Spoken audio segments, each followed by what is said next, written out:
Hi, good morning. I'm Mrs. Perrin from Beardsley Library, and today we're going to make a little bat craft that went along with our book that we read this morning for story time called Bat Jamboree. And these crafts we're making, I also put together several packets of the craft material that you need, so you can come down on Tuesday or Wednesday and pick up a bag of the craft materials and make your own bat at home. So this is what we're going to end up making. The bat's craft material you have has buttons in it and a coffee filter, some googly eyes, and you can make your own bat at home that looks like this. And if you didn't have buttons at home and you just had a black marker, you could always just draw his body on with a black marker and still use the coffee filter. Here he is flying around the smart space room. So that's what we're going to make today. So come on down on Tuesday and pick up your craft supplies, or you can use the crafts that are down here in the smart space room already. We have all the things that you need to make this bat, or if you have the supplies at home, then go ahead and join me and make them there. So let's get started. How do we make this little flying bat? This is really kind of a cool, almost a science experiment too. You take your coffee filter, we're going to fold it in half and color it with washable markers. So here it is, it's just folded in half like that.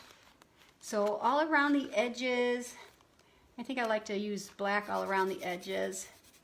And it's better to use color washable markers, which I found out because I have all different colors on my fingers right now from markers that were not washable.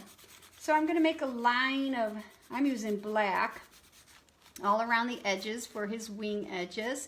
You don't have to fill this in completely because you're going to see what happens with this coffee filter when we spritz it with water.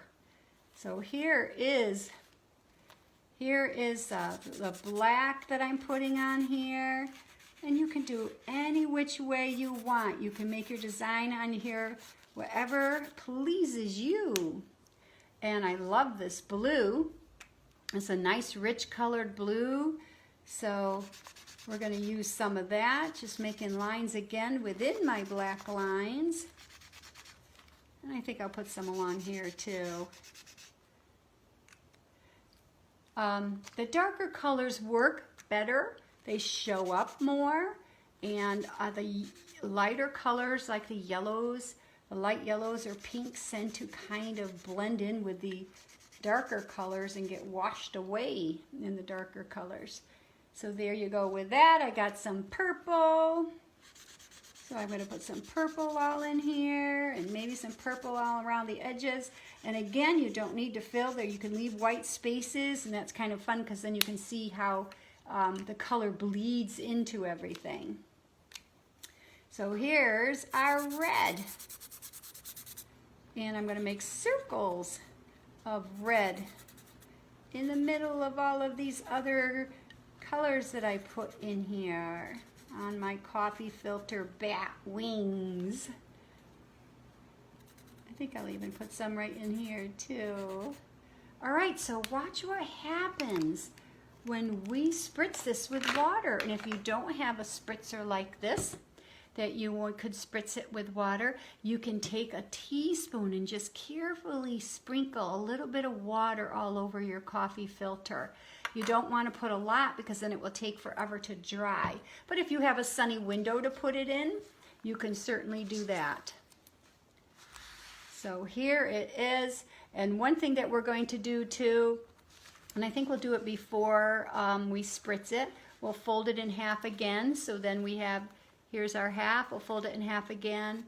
I think we'll cut our wing edges first.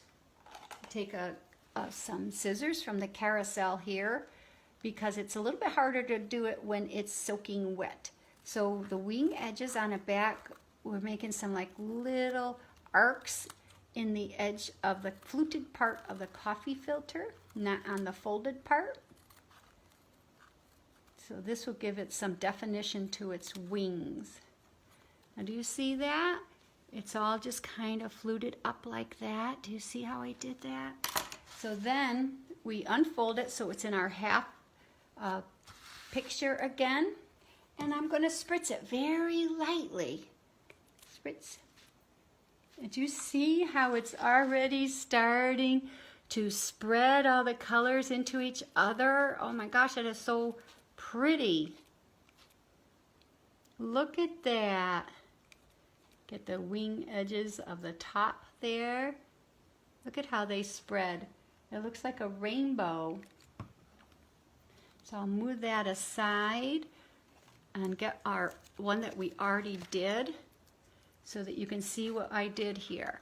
So here, once it dried, it takes a little while to dry unless you go ahead and put it out in the sunshine or outside. But what you would do is take it's all scrunched up like this, and you just very in the middle of it, you're going to fold it all together. Fold it all together once it's dried, and then you're going to clip the clothespin on it to make his body. So when it's dry, it's easier to shape the wings the way that you want. And also then, what you're going to do is you take your clothespin, and if you have the buttons, you're just going to put some glue down, put all your buttons on, and put the glue down, put all your buttons on, and put the eyes on here too, the little googly eyes. But if you didn't have buttons, you can just take your black marker or a black crayon. It's probably harder to put glue on a black crayon though. And you're going to color this in black. You could put a black ribbon on it. You could probably put black paint on this wood clothespin. The black paint would be fine. Crayon or marker. Or like I said, you can come down and pick up a kit or reserve the Smart Spaces room to use the supplies we have here. So see, then his body is all colored and we're ready to glue on the eyes. So here, let me get these little googly eyes. We'll put it over here so you can see what I'm doing. And I've got some glue. We're going to just put a little bit across the top of the clothespin where it clasps together. Oops, it looks like I better fix this. Just a little dab on there. And then we'll put one eye on. And if you need help with this, you just ask a grown-up to help you. There's one eye. There's the other eye. Look at, there he is. He's got his little eyes on. I colored his body with a black marker. So I'll put that aside. And if this was dry, you would scrunch it up like I showed you. This stays at the top because his wings are flat at the top and the scalloped edges are all down the bottom. Here, I'll show you again. So just like our one that's right here, you would scrunch this all up right in the middle. Scrunch, scrunch, scrunch. Like that. And put our little one that we just colored. And you would put that on there. And then fix his wings up so he looks like he's flying. And there we have our little bat craft for Halloween. Or just if you happen to like bats. So I've got this one to decorate my room, along with, I'll let this one dry and make this into a little bat as soon as it finishes drying. And then the one that you'll get in the craft bag has little buttons on it for you to use at home. All right, so come on down and pick it up or sign up to come use the Smart Spaces and we will get Batty together. So I hope you enjoyed this cute little but colorful craft and you have a great day and I'll see you again next week. Bye-bye.